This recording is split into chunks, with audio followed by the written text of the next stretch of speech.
അല്ലയോ നമ്മളെന്താ ഉണ്ടാക്കുക? എന്നാൽ പിന്നെ ആല് പറഞ്ഞ പോലെ തന്നെ പാൻ കേക്ക് ഉണ്ടാക്കാം. മിക്സിയുടെ ജാറിലോട്ട് 3 മുട്ട പൊട്ടിച്ചൊഴിക്കുക, 1 കപ്പ് മൈദ. നല്ലൊരു ഫ്ലേവറിന് വേണ്ടി ഞാനിവിടെ ഏലക്കാപ്പൊടിയായിട്ട് എടുത്തിട്ടുണ്ട്. നിങ്ങൾക്ക് വേണമെങ്കിൽ വാനില എസൻസ് ഉണ്ടെങ്കിൽ അതും എടുക്കാം.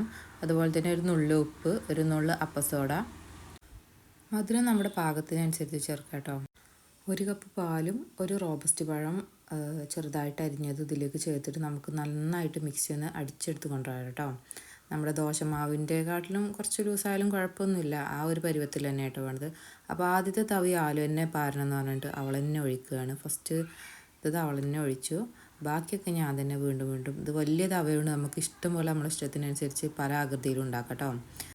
പാൻ ആദ്യം ഒന്ന് ഹൈ ഫ്ലെയിമിലിട്ടിട്ട് പിന്നെ നമുക്ക് മാവൊക്കെ കോരി ഒഴിച്ച് ഒന്ന് ലോ ഫ്ലെയിമിലിടാം കേട്ടോ, അല്ലെങ്കിൽ മൊത്തത്തിൽ അങ്ങ് കരിഞ്ഞു പൊണ്ടിയായി പോവും.